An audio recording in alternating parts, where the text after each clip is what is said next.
The sound of champagne corks popping echoed through the grand ballroom, mingling with the soft hum of laughter and jazz music, but it barely registered in Ava's mind. Her heart pounded like a drum in her chest as she clutched the silver strap of her shimmering dress, her gaze locked on the massive double doors at the far end of the room. Tonight, she wasn't just Ava, she was the woman her best friend insisted she be, a married, elegant, picture-perfect socialite. And the man waiting for her beyond those doors was no ordinary date. He was a billionaire, sleek, imposing, and entirely rented for the night. She took a shaky breath and stepped forward, trying to summon confidence she didn't feel. Her friend, Lila, had been relentless. "Ava, if you don't show up with someone impressive, the entire New Year gala will think we're failures," she had hissed earlier in the car, gripping the leather seats so tightly her knuckles were white. "Do you understand me? You need him. Just one night. That's all." And Ava had agreed. She had to. Her own financial mess, rent overdue, credit cards maxed, the looming threat of eviction, left her no choice. The idea of renting a husband had felt absurd when Lila first suggested it, but now, standing on the threshold of that glittering ballroom, she realized absurd was the least of her worries. A tall figure in a tailored black tuxedo moved toward her, cutting through the crowd with the quiet authority of someone used to being the center of attention. He stopped just short of her, and she felt the air shift, thickening around them. "Ava," he said, his deep voice smooth, almost hypnotic. "You look stunning." She swallowed hard, unsure if it was the alcohol in the room or the electricity radiating from him that made her stomach twist. "Thanks," she murmured, adjusting the strap of her dress. "And you don't look half bad for a guy I'm supposed to pretend to be married to." A faint smile curved his lips, but it didn't reach his eyes. "I'm a professional," he replied simply, offering his arm. Hesitating only a fraction of a second, Ava slipped hers through his, and together they stepped into the center of the room, instantly drawing glances. Cameras flashed, whispers followed, and Lila practically purred with delight from the sidelines. This is it, she thought. Just one night. One party. No attachments. But even as she danced through small talk with influential guests, she felt it, the invisible tension between them, electric, unspoken. He leaned close to comment on something someone had said, and the warmth of his breath against her ear made her pulse race. She tried to focus on Lila's approving smile, but her eyes kept drifting to him, to the chiseled line of his jaw, to the way he carried himself like he owned every inch of the room. Halfway through the night, they found themselves alone on the balcony, the city lights of New York sparkling below them like a sea of stars. The noise of the party dulled, and Ava exhaled, letting herself relax for just a moment. "You're really good at this," she said, trying to sound casual, though her voice betrayed her nerves. He leaned against the railing, eyes scanning the skyline before landing on her. "At pretending?" he asked, arching an eyebrow. "Yes," she admitted, cheeks flushing. "You make it believable." He turned fully toward her, his gaze intense. "Ava, do you know why I agreed to this?" She blinked. "Because you get paid?" The words slipped out before she could stop them, and she immediately regretted the casual tone. A faint chuckle escaped him. "Because you're interesting," he said simply. His words were calm, yet they hit her like a thunderclap. Interesting. She had been reduced to being a facade for one night, a prop, and yet he called her interesting. Her heart thudded painfully in her chest. "Interesting, huh?" she murmured, almost to herself. "Yes. More than you realize." The moment hung between them, fragile and charged. She wanted to step back, to remind herself that this was only a night, that he was someone she'd never see again after the gala ended. But the warmth in his gaze and the subtle reach of his hand toward hers made her hesitate, made the idea of stepping away feel impossible. By midnight, the countdown had begun. Glasses were raised, voices shouted, and confetti fell like a cascade of tiny stars. Ava felt the intoxicating pull of the moment, the music, the lights, the impossible glamour, and she forgot, just for a second, about the boundaries she had set. When the clock struck 12, the crowd erupted in cheers. He leaned down, brushing a strand of hair from her face, and whispered, "Happy New Year, Ava." "Happy New Year," she whispered back, and for a heartbeat, it felt real. It felt like them, not a transaction, not a rented arrangement. The rest of the night passed in a blur of laughter, dancing, and stolen moments. But as the final guests trickled out and the party wound down, reality crept back in.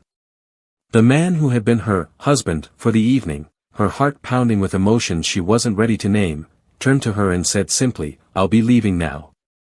It's been enjoyable." Ava's chest tightened. "Wait," she said, panic threading her voice. "You're just leaving?" He gave her a small, almost regretful smile. "This was business, Ava. Nothing more. Enjoy the rest of your night." And with that, he was gone. The apartment she returned to afterward felt unbearably quiet. Her heels clicked on the hardwood floors as she paced, replaying the night over and over in her mind. The chemistry, the way he had looked at her, the way her pulse had leapt whenever he was near, none of it made sense. She had agreed to one night. One night. And yet her thoughts refused to leave him behind. Weeks passed. Ava tried to bury herself in work, to convince herself that he was nothing more than a beautiful memory she could safely tuck away. But her body had other plans. A sudden wave of nausea one morning led to a doctor's appointment that changed everything. "You're pregnant," the nurse said gently, and Ava's world spun. Pregnant. With his child. The words echoed in her mind like a drumbeat she couldn't escape. She sank into the chair, hands trembling. One night. One night had created a life. And now, for the first time, the fantasy she had agreed to as a favor to her best friend had turned into something real, terrifyingly, irrevocably real. The days after the doctor's visit passed in a haze. Ava tried to maintain her usual routine, but everything felt off-kilter. Work emails blurred together, coffee tasted like ash, and every time her phone buzzed, she flinched, half expecting his name to appear on the screen. She hadn't seen him since that night, and the thought of calling him, or worse, him finding out, terrified her. She sat on the small couch in her apartment, staring at the tiny life growing inside her, and whispered into the empty room, "How did this happen? Just one night, one stupid night."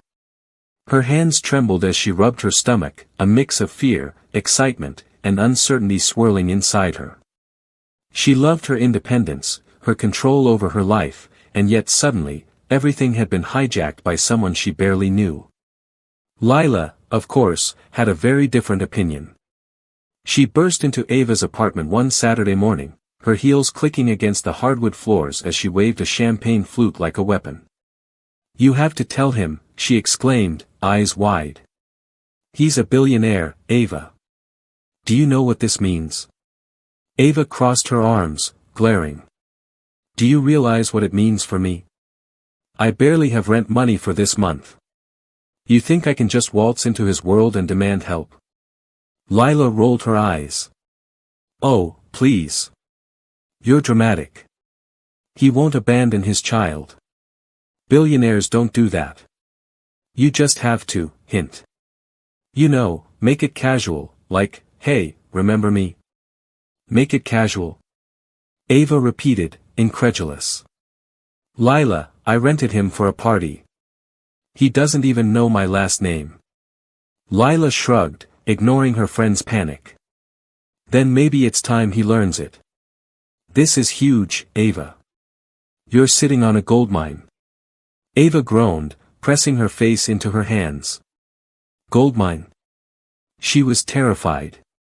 Terrified of him, terrified of what he'd say, terrified of the judgment she would face. She couldn't imagine explaining that her one-night arrangement had resulted in a child.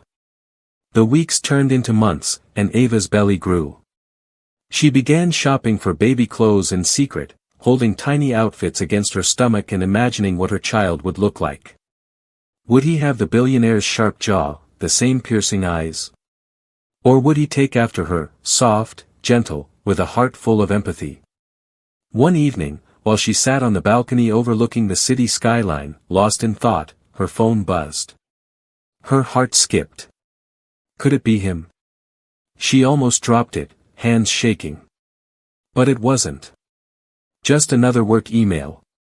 She sighed, leaning back against the railing, staring at the lights of Manhattan.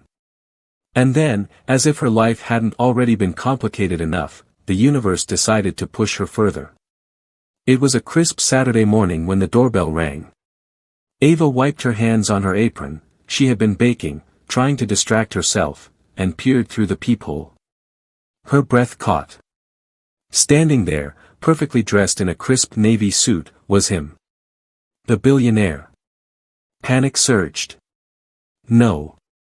This can't be happening, she whispered to herself. She backed away from the door, heart hammering.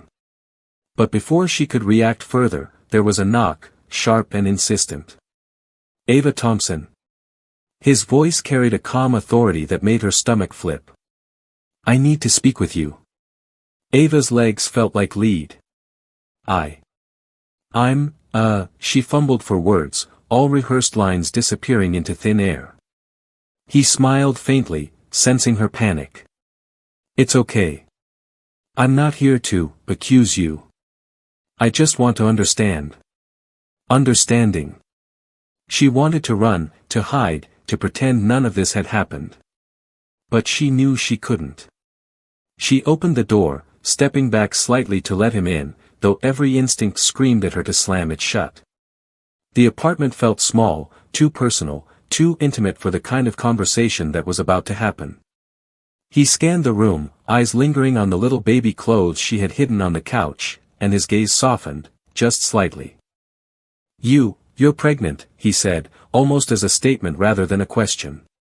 Ava swallowed hard. Yes. It's yours, she admitted, her voice trembling. His expression didn't change at first. Then, slowly, he took a deep breath and stepped closer, his presence overwhelming. Why didn't you tell me sooner? I didn't know what to say, Ava whispered, backing toward the couch. I didn't know if you'd care, if you'd want anything to do with me, or the baby. I couldn't risk it. He ran a hand through his dark hair, looking every bit the powerful, untouchable man she had met at the party, and yet, there was a flicker of vulnerability in his eyes. You should have told me, he said softly. I would have. I would have wanted to know. I would have wanted to help. Ava laughed bitterly, tears welling. Help? You have a life, a world I could never belong to. You can't just step into mine now. He studied her, taking a cautious step forward. Ava, you don't get to decide that for me. This is my child too. And I want to be part of his life, or her life. Whatever it is. She shook her head, panic and emotion warring inside her. No. You don't get it. I'm not doing this for money, or for convenience. I'm doing this because it's my choice. Because I love this baby already, and I won't let anyone take that away. The room was silent except for the sound of the city outside. He didn't respond immediately, only watched her, a mixture of respect and frustration in his eyes. I see, he finally said. You're determined. Fine. But I'm not walking away either, Ava. Not from him. Not from her. Not from this. For the first time, Ava felt the weight of reality pressing down, not just her fear, but the truth that she couldn't escape this man, this situation, this life she had inadvertently created. You have no idea what you're getting yourself into, she muttered, crossing her arms protectively. I don't care, he replied simply, his gaze unwavering. I'm in this now, Ava. And if you think you can protect him from me, you're wrong. And just like that, the fragile world she had built, her tiny bubble of autonomy, shattered. The man she had thought would vanish like a dream had returned, and now, there was no going back. The air between them was thick with unspoken words, tension so heavy Ava could feel it pressing against her chest. She hugged herself, instinctively trying to shield the small life growing inside her from the storm she knew was coming. "You don't understand," she whispered, voice shaking. "This isn't just about you or me. It's about him. Or her. This baby is mine. I'm raising them. I won't let anyone take that away." He stepped closer, close enough that she could see the subtle worry etched into his usually flawless features. "Ava, I'm not trying to take your role as a mother away. I want to be there. I want to help. To protect. To be part of their life.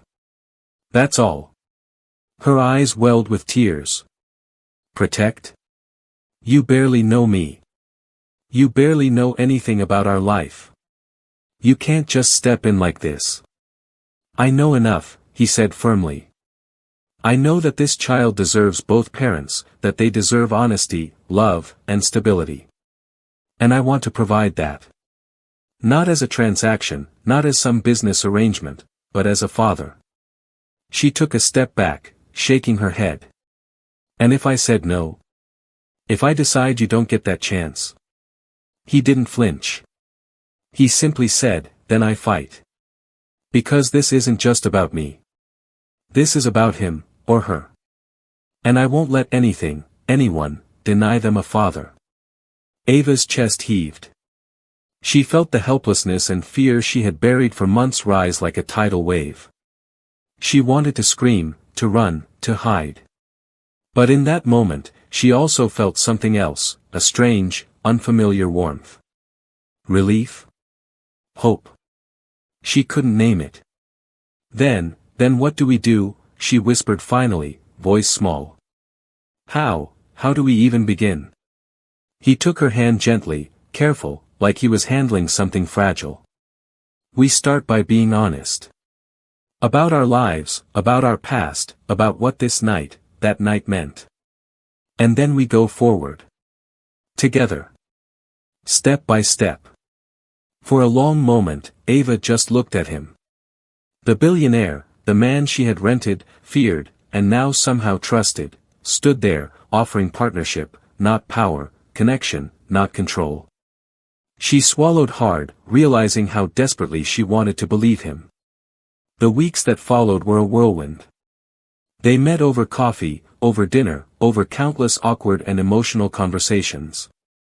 He listened. He asked questions. He learned about her world, the cramped apartment, the late-night shifts, the constant worry that had become her companion. And slowly, Ava began to see that he wasn't just a man with money and power, he was someone who could care, someone who wanted more than transactions. Yet the fear never fully left her.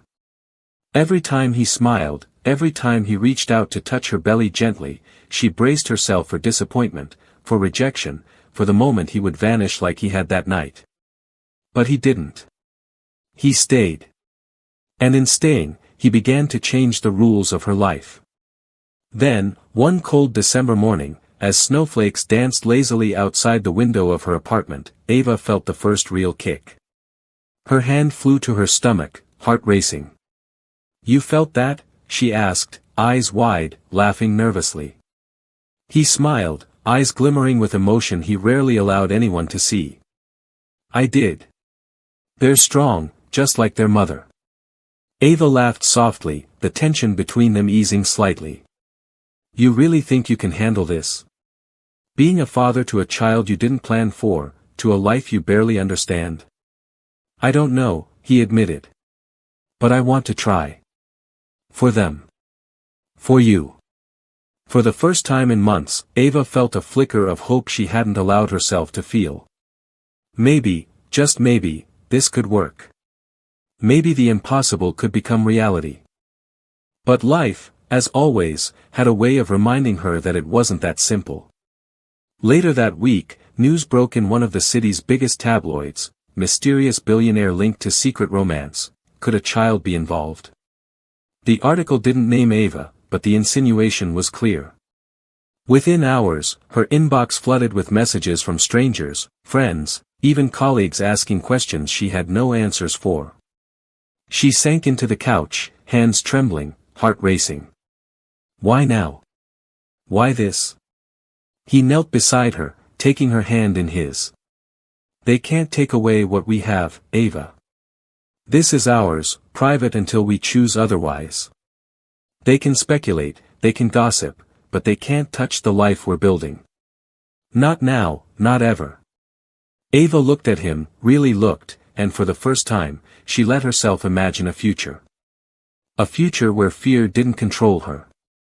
A future where her child had both parents, not just in presence, but in love. And in that moment, standing on the edge of chaos and hope, she made a choice. A choice that would define the rest of their lives. She would fight, she would protect, she would love fiercely. Not alone. But together. The billionaire smiled softly, brushing a stray hair from her face. You did good, Ava, he whispered. We're going to do this right. Together. She nodded, tears slipping down her cheeks, a mixture of relief, fear, and hope swirling inside her. The world outside could try to tear them apart, the tabloids could scream lies, and society could judge. But in that tiny apartment, under the soft glow of city lights, a pact had been made. They would face the future side by side, no matter how uncertain, no matter how messy. And as Ava placed a hand on her stomach, feeling the life within, she knew one thing for certain: she had kept more than just a child. She had kept hope, love, and the chance to turn a single, rented night into a lifetime of possibilities. The billionaire leaned closer, lips brushing her forehead. Happy New Year, Ava. For real this time. Ava smiled, heart swelling.